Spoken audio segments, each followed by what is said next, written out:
तो दोस्तों आपका आज के यानी 14 जुलाई 2022 के मार्केट एनालिसिस के वीडियो में चलिए दोस्तों देखते हैं आज क्या है डेटा और कल किधर बाजार जा सकता है। तो स्टार्ट करते हैं सीधा नेट पोजीशन से, क्योंकि बहुत सारी पोजीशंस आज एक्सपायरी के चलते एक्सपायर हो चुकी हैं, ख़त्म हो चुकी हैं। तो फिर आज हम देखेंगे सीधा डायरेक्टली नेट पोजीशंस और वहीं पे हम एस्टिमेट कर लेंगे कि क्या एडिशन और डिलीशन हुआ है। तो इंडेक्स फ्यूचर से शुरुआत करते हैं। Retail client, domestic institution, foreign institutions, pros यानी प्रोप्राइटरी अकाउंट्स, और ये सारी पोजीशंस जो है वो नंबर ऑफ़ लॉट्स यानी नंबर ऑफ़ कॉन्ट्रैक्ट्स, दोनों एक ही बात होती है। तो वो है। सो रिटेलर्स के पास 1,19,000 लॉट्स या कॉन्ट्रैक्ट्स जैसे कह सकते हो आप, वो थे। एक लॉट निफ्टी का 50 लॉट साइज़ होता है और 25 बैंक निफ्टी होता है। जो लोग नए हैं, कल कुछ लोग पूछ रहे थे कमेंट्स में। सो ये सब मिक्स है, यहाँ पे इनका कोई बाइफर्केशन अवेलेबल नहीं होता कि निफ्टी की कितनी है और बैंक निफ्टी की कितनी पोजीशन है। ये टोटल लमसम पोजीशंस आती हैं। तो चलिए देखते हैं रिटेलर्स की पोजीशन इंडेक्स फ्यूचर में। तो 18,000 का उनका बाय आज 1,38,000 पे पहुंच गए रिटेलर्स लॉन्ग में इंडेक्स फ्यूचर्स। DIs का ऑलमोस्ट नो चेंज है, ऑलमोस्ट 5,000 कॉन्ट्रैक्ट शॉर्ट हैं। FIs ने 7,000 की सेलिंग करी है, जिसमें कुछ फ्रेश शॉर्ट्स भी है 4,000 के अराउंड। 1 लाख के नंबर को वो वापस से क्रॉस करके निकल गए। प्रोज भी सेल करके गए 11,000 के करीब, उनका 30,000 के करीब का शॉर्ट आ चुका है।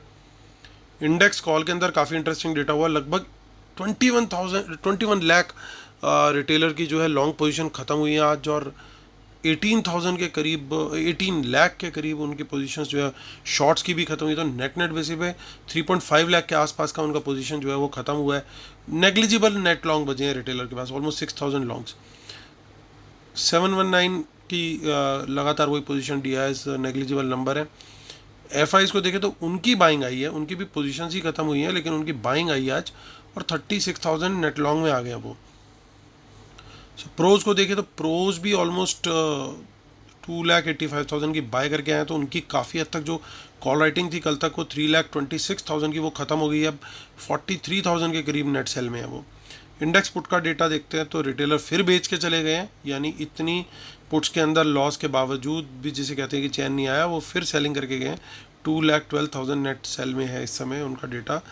क्यों इन लोगों से हमें तकलीफ़ है? क्योंकि ये नेकेड पुट सेलिंग करते हैं, और one of the biggest reasons जो डेटा के अंदर इनका नंबर ख़राब आता है तो मार्केट का ख़राब होने का जो चांस है वो थोड़ा बढ़ जाता है। हालांकि पूरा डेटा देखेंगे, DIs को देखें तो वो पुट बाय करके गए हैं, 43,000 के करीब पुट लॉन्ग है उनकी, और इंडेक्स की FIs की 16,000 पुट सेल आया, 1,82,000 उनकी पुट लॉन्ग है नेट बेसिस पे। प्रोज बाय करके गए जो ऑलमोस्ट 71,000 कल सेल में थे, 58,000 पुट बाय करी है उनकी, अभी भी पुट सेल में ही है ऑलमोस्ट 13,000 के करीब। स्टॉक फ्यूचर्स का डेटा देखते हैं तो स्टॉक फ्यूचर्स के अंदर FIs 7,000 का फिर से सेल करके गए हैं, 476 रह गया उनका नंबर, 4,76,000। स्टॉक्स की ऑप्शंस के अंदर दोनों जगह पे बुलिश व्यू रखा है रिटेलर्स ने, और स्मार्ट मनी ने किया ठीक उसका उल्टा, यानी ऑपोजिट। चलते हैं अब NSE की साइट पर और वहाँ पे देखते हैं वहाँ क्या डेटा आ रहा है। तो बहुत दिनों के बाद 309 करोड़ पॉजिटिव नंबर आया है FIs की तरफ से। DIs का सेल आया है ऑलमोस्ट 556 करोड़ का, यानी बैलेंस थोड़ा बहुत जो है वो बाय वो रिटेलर्स और प्रोज का है। चलिए अब चलते हैं हम ऑप्शन चेन पर और ऑप्शन चेन देख लेते हैं वहाँ पे हमें क्या दिखाई दे रहा है। तो निफ्टी की ऑप्शन चेन देखेंगे हम। 21 जुलाई चेक करना होगा हमें।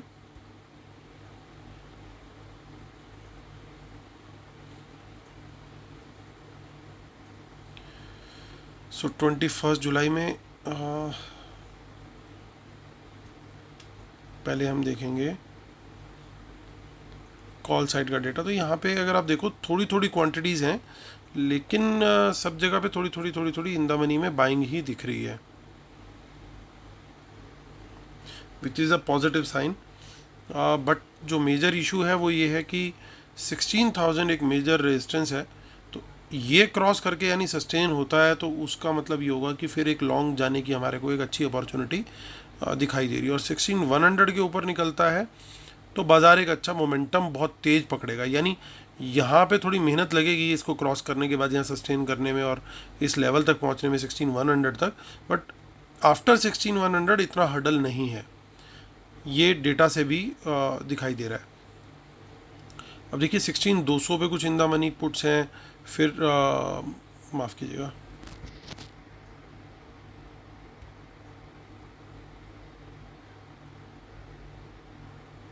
16,200 पे कुछ इन द मनी पुट्स हैं और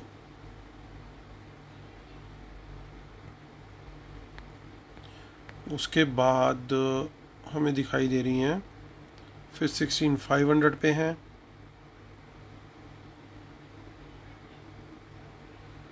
ये नया एडिशन हुआ है। मैं सिर्फ उस कॉलम को सर्कल कर रहा हूँ जहाँ पे न्यू एडिशंस हुआ है।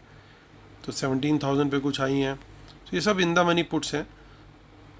हालांकि इनका नंबर थोड़ा कम है एज़ कम्पेयर टू जो इन द मनी हमें कॉल्स दिखाई दे रही है, क्योंकि हो सकता है 5,900 पे भी कुछ पोजीशंस उन लोगों ने करी हो।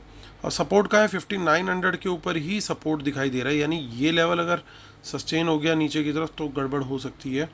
दूसरा सपोर्ट 15,800 के ऊपर है, उसके बाद हम थोड़ा सा वीक हो सकते हैं, क्योंकि 15,700 हालांकि हमारा टेक्निकल लेवल है पुराना, मैं काफ़ी टाइम से बताता रहा हूँ।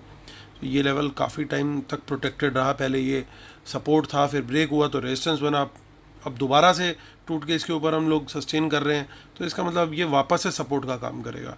तो ये तीनों लेवल्स पे अच्छी सपोर्ट बैठी हुई है। अगर कोई गॉड फॉरबिड कोई बड़ा गैप डाउन ना हो तो ये काफ़ी अच्छे सपोर्ट का काम कंटिन्यू करेगी।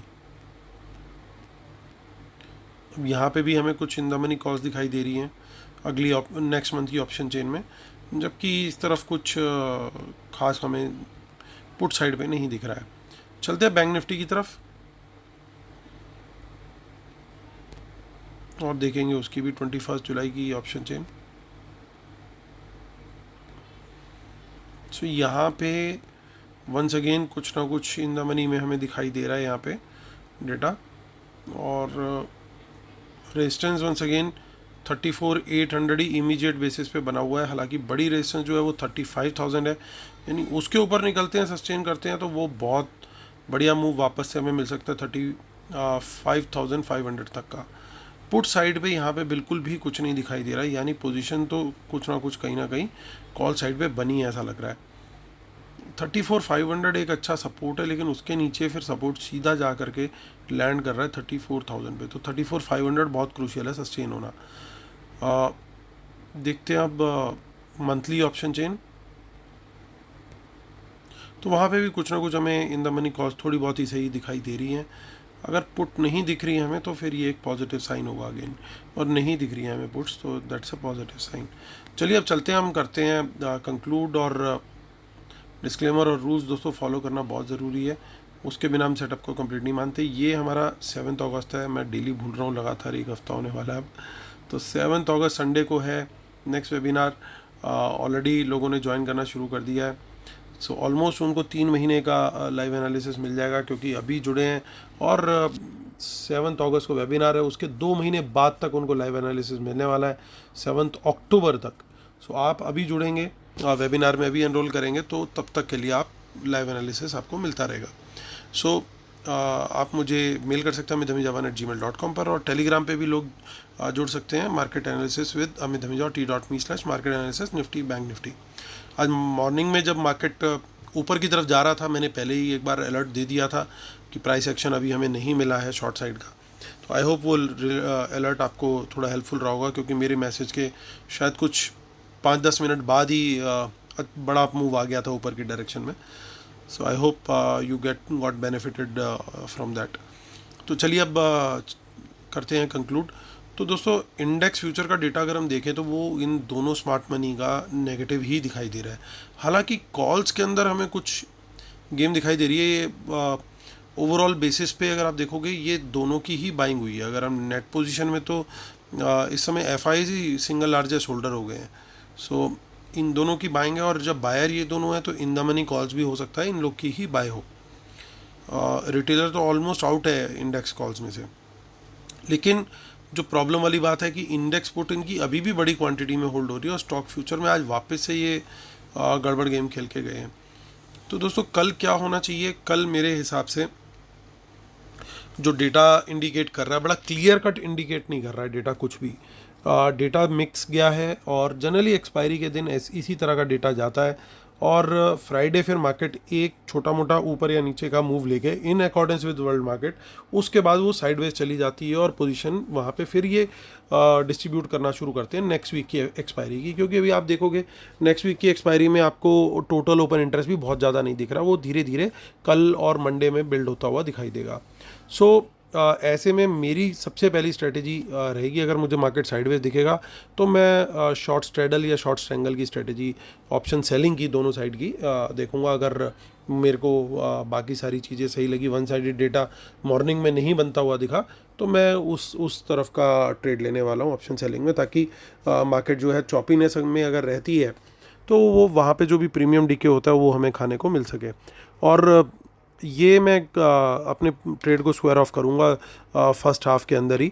मैं सेकंड हाफ में क्योंकि कई बार क्या होता है कि मोमेंटम आ जाता है एक डायरेक्शन में, और उस सिचुएशन में फिर हमारे जो अच्छा खासा प्रॉफिट हो रहा होता है वो भी लूज़ हो जाता है। So by 1:30 I would like to square off that trade. सो ये तो रहेगा मेरा ऑप्शन सेलिंग का ट्रेड। बट मार्केट के लिए क्या ट्रेड लें, तो मार्केट के लिए सबसे अच्छा ट्रेड दोस्तों यही है कि कल शॉर्ट का ट्रेड अगर हमें मिले तो तब ही लें, अदरवाइज़ ना लें। मिले का मतलब ये है कि वर्ल्ड मार्केट भी हमें नेगेटिव दिखनी चाहिए और प्राइस एक्शन भी नीचे का मिलना चाहिए। जब दोनों चीज़ें अगर मैच कर रही हों तभी हम लोग वो ट्रेड लेंगे। अगर वो ट्रेड हमें नहीं मिलता फर्स्ट ट्रेड, रीज़न क्या है ट्रेड लेने का, जबकि हमें कॉल्स अभी भी दिखाई दे रही हैं, उसका मेजर रीज़न ये है कि इनके इंडेक्स फ्यूचर्स अभी भी डाउन है और पुट्स अभी भी बहुत बड़ी क्वांटिटी में है, और वर्ल्ड मार्केट सेंटिमेंट अभी भी ठीक नहीं है, न्यूज़ फ्लो अच्छा नहीं आ रहा है। सो जब तक ये चीज़ें चलती रहेंगी मार्केट जो है वो न्यूज़ की डायरेक्शन पे चलता रहेगा। सो अगर वो सिचुएशन हमें कल दिखाई देती है तभी हमें वो ट्रेड लेना है। अदरवाइज़ मैं प्रेफर करूँगा कि मैं पहले 15-20 मिनट कोई ट्रेड ना लूँ। इनफैक्ट अगर कोई स्टॉक्स में कहीं कुछ ट्रेड दिखे तो उसके ऊपर फोकस कर लें, या फिर कल की छुट्टी भी ले लें, तो even then it is good. Let them build position, let data get clarity कि किस डायरेक्शन में जा रहा है, किधर नहीं जा रहा। अननेसेसरी की चॉपिंग के अंदर क्या होता है कि वो 10 पॉइंट 15 पॉइंट निफ्टी मूव करता है और हम लोग सोचते हैं कि अप मूव आ गया या डाउन मूव आ गया, और अल्टीमेटली वो स्टॉप लॉस हिट करता रहता है, तो उसमें कोई बेनिफिट मिलने वाला है नहीं। तो option selling would be a better strategy for first half at least tomorrow. So that is going to be my first preference, वो मेरी फर्स्ट प्रेफरेंस ट्रेड रहेगा।